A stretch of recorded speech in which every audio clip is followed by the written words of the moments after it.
Hey Abel, how old are you? 3. 3. Do we do preschool at home? Yeah. Yeah. Do you like it? Kind of. Kind of.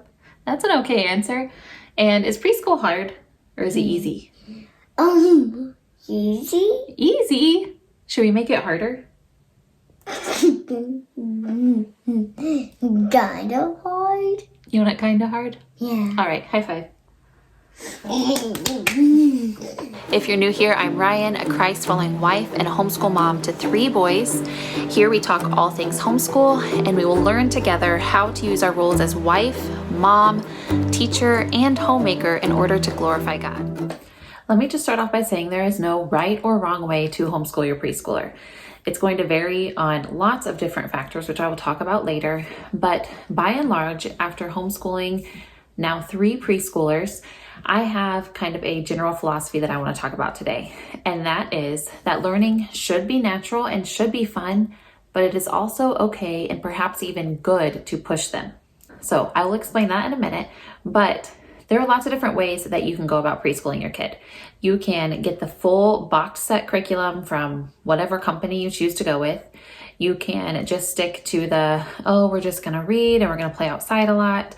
You can do kind of your made up curriculum where you just throw in a workbook or 2 and read certain books and play together. You can just say we're not doing any of that and not school them at all. And I think that with any of those things, there can be success. No one is necessarily way above the other. It is going to depend on a lot of things. I personally, as far as my homeschool philosophy in general, I'm kind of a combination. I think a lot of us are. I think there are very few of us who are strict Charlotte Mason only, or strict classical, or strict traditional, or strict unschooled, or strict unit studies, or whatever. I think we're all kind of a mix. I personally am a mix between classical, Charlotte Mason, and traditional. So we're classical because we really hone in on memory work. We start that at a very early age and just kind of build on that as they get older. Charlotte Mason wise, I am really into reading good literature and mimicking good literature, and reading good literature can teach you so many different things, from writing to history to science and everything in between. And then we are a little bit traditional. I do like a good worksheet, and I do like some of those more classic things that you would find in a typical school setting. So before I had kiddos, I was a preschool teacher and I worked in the medical field a little bit too. But then I also did at-home preschool with friends' kids, and I just love preschool, okay? So when I had my first child, as soon as he turned 18 months, we started doing some kind of school. I know, kind of crazy homeschool mom thing going on there, but it was fun. He was a good learner and I had all the time in the world to teach him. So we had fun and we made it work. We had very little money at the time, so we did basically be making up my own things. We used a lot of sheet protectors with dry erase markers, and I would make up worksheets, like handwrite worksheets for him to trace and stuff like that. Then I found Easy Peasy online, and so we printed a lot of stuff from there. We printed a lot of stuff from Confessions of a Homeschooler.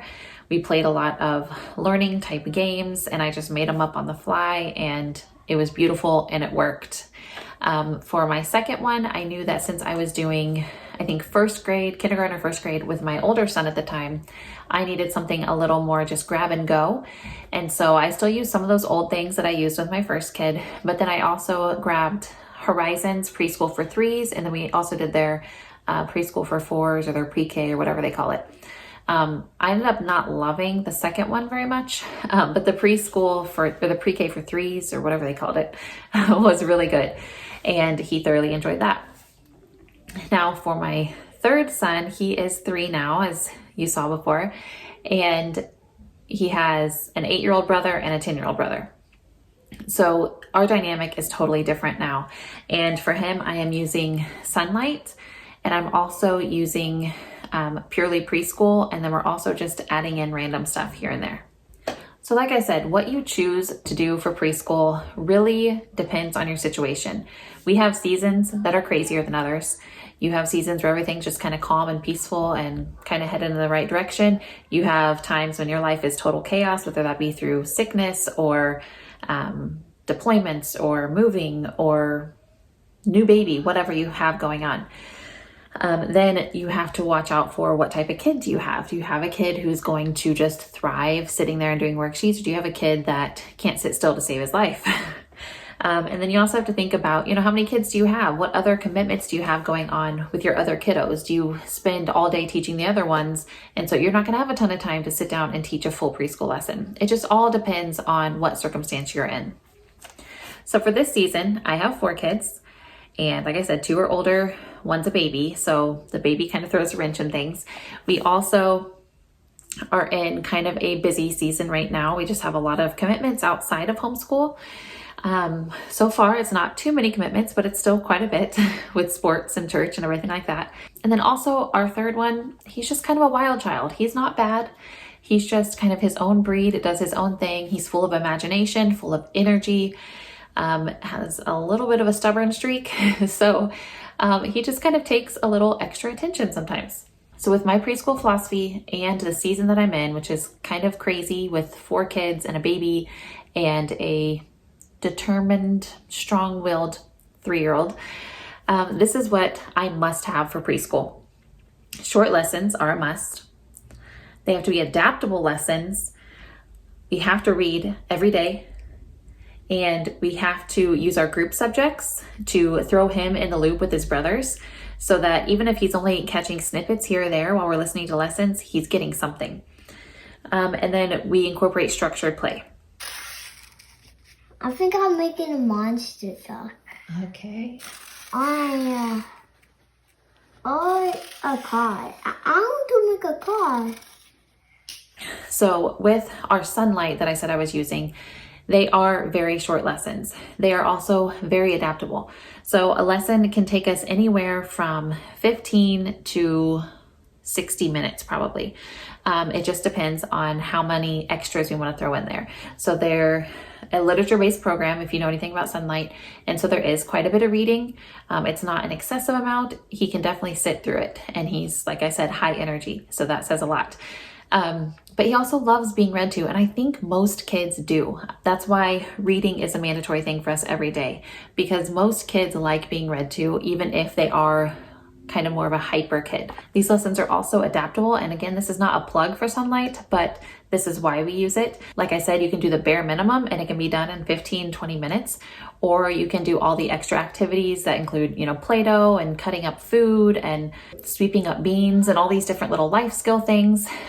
Or you can be like me and kind of make up your own thing. If you see that he's excelling in something or is curious about something, you can just go ahead and say, let's run with that.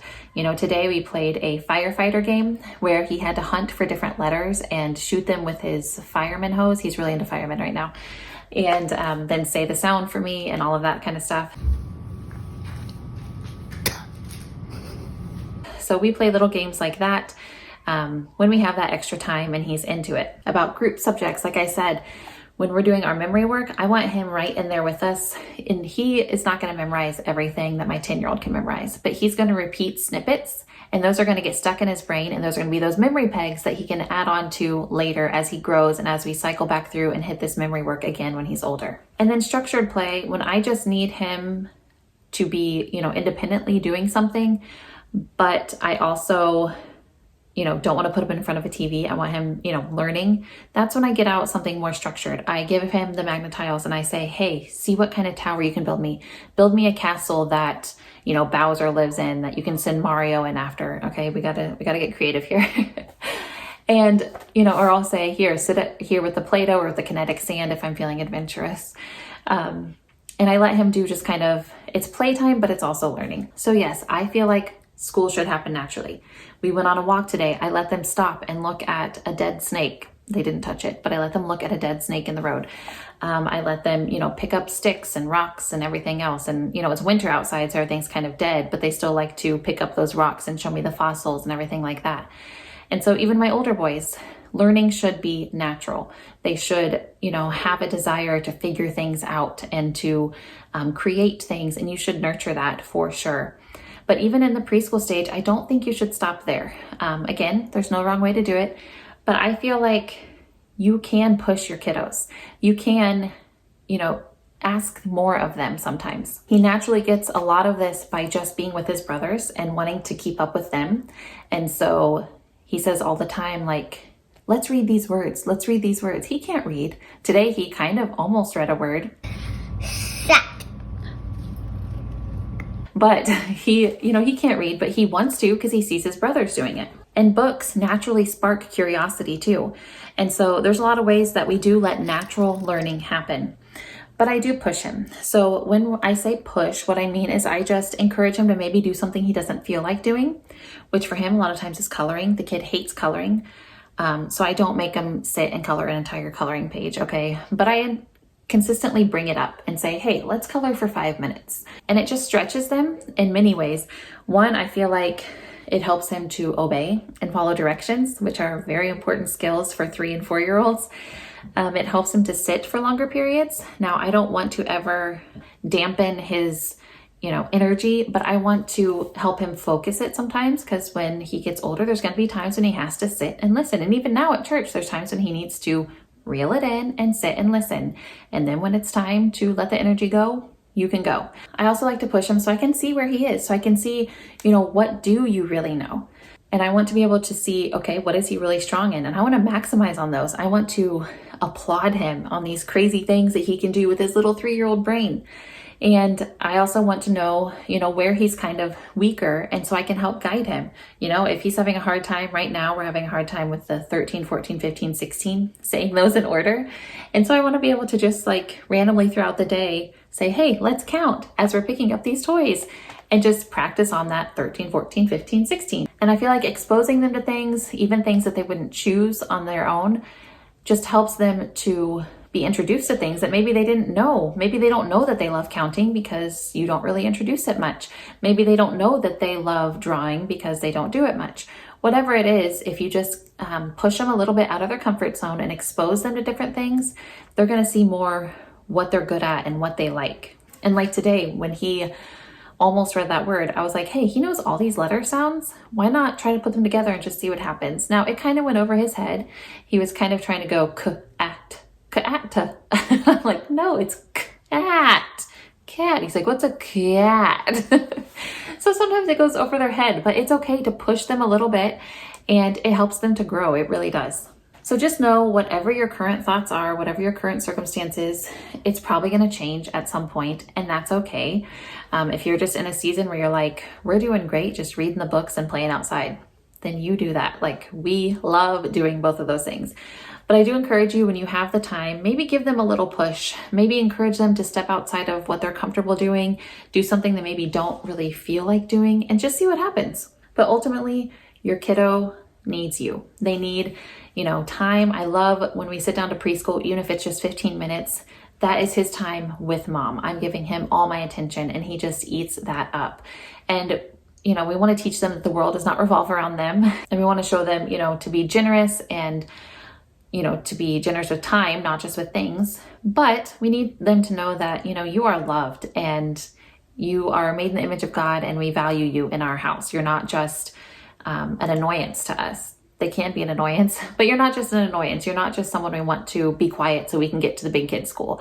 You're a part of this too. So in my honest opinion, yes, let your kiddos, let your preschoolers be kids, but don't be afraid to push them just a little bit sometimes. So let me know down below, what do you do for preschool? What curriculum do you use, or what philosophy do you have? Be sure to subscribe if you haven't already. My next video should be up next week, and it should be a live, and I'm gonna go through just kind of the books we've been reading the past couple months. It's been a while since I've shared our book list, so be on the lookout for that, and I will talk to you next time. Bye.